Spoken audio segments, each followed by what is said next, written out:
За интернет эмнэлгийн сайн дурын онцлогооны нэг одоо COVID-19 халдварын 5 тохиолдлыг илрүүлээд байгаа мэдээ ирж байна. 1-р сарын 29-ны үрээр 3 цагт яралтай тусламжийн тасгаар үйлчлэгээ авахар ирсэн 2 иргэний PCR-ын онцлогоог өөрийн лабораторид хийж эерэг гарсан даруйд халдвар төвчний судлалын үндэсний төвд мэдээлсэн бөгөөд эмнэлгийн орчинд нэвтрүүлэхгүйгээр тусгаарлаж халдвар төвчний судлалын үндэсний төв рүү эмнэлэг хооронд өвчтөн шилжүүлэх журмын дагуу шуурхай шилжүүлэн ажилласан байна. Одоо интернет эмнэлгийн гадна талд жолооч нарт зориулсан цэгээр бол хүмүүс шинжилгээ маш идэвхтэй өгч байгаа. За өчигдөр бол тэр интернет эмнэлгийн гаднах цэгүүдээр өгсөн хүмүүсээс тест нэрийг гараад тэгээд бол хариугаа гартал интернет эмнэлэг тусгаарлагдж байгаа. Тэгээд хүмүүс бол онш батлагдсан. Тэгэхээр интернет эмнэлэгт коронавирусын халдвар бол гараагүй. Тэдний гадаа байдаг шинжилгээний цэгт сорьц өгсөн хүмүүсээс бол коронавирус илэрч байгаа. Тэгэхээр энэ цэгүүдээр ард иргэд бол бас сорьцоо өгөөд өөрийнхөө эрүүл мэндэд хяналт тавил одоо маш сайн байна.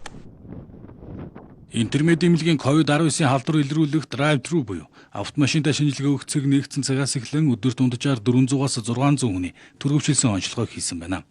Энэ хугацаанд нийтдээ 11 мянган хүнийг олон хүний бөөгнөрлөг үүсэхгүй. Эмнэлгийн орчинд оруулахгүйгээр эрсдлийг бууруулан шинжилгээ авсан бөгөөд өнөөдрийн хүртэл 5 тохиолдлыг илрүүлэн халдвар төвшин судлалын үндэсний төвд журмын дагуу шилжүүлсэн байна.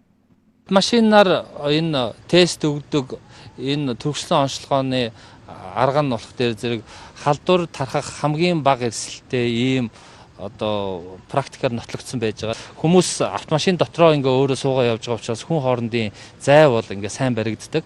Тэгээд гадаа ил талбайд байгаа учраас одоо энэ нөгөө хүрэлцэх дээрээс нь халуун амьсгаагаар дамждаг энэ халдвар бол одоо дамжих эрсдэл нь хамгийн бага байгаа. Тэгэхээр зэрэг энэгээр ирээ тест өгөө явах нь бол одоо хамгийн бага эрсдэлтэй тооцогддог ийм шинжилгээний одоо шинжилгээ авах арга юм аа л гэж ойлгож байна. Эмнэлгийн байгууллагынхаа үүргийн дагуу бүхэл төрлийн тусламж хэрэгцээтэй байгаа хүмүүст бол яралтай тусламж, дүрс онцлогоо, яралтай мэдсэл тийм ээ.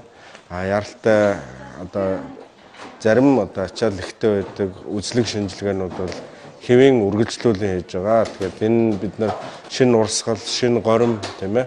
Үүнд зохицуулан одоо өөрчилсөн шинэ төлөвлөгөөнийхаа дагуу онцгой байдлынхаа нөхцөл байдалтай уялдуулан өрөн хүчин чадлаараа бид нар ажиллаж байна. Мөн удахгүй интернет эмнэлгийг иргэдийг машинаасаа буухгүйгээр PCR-ын шинжилгээг дараалалгүй, эрсэлэхгүй хурдан шуурхай өгөх боломжтой онцлогооны цэгүүд нээхээр болсон байна.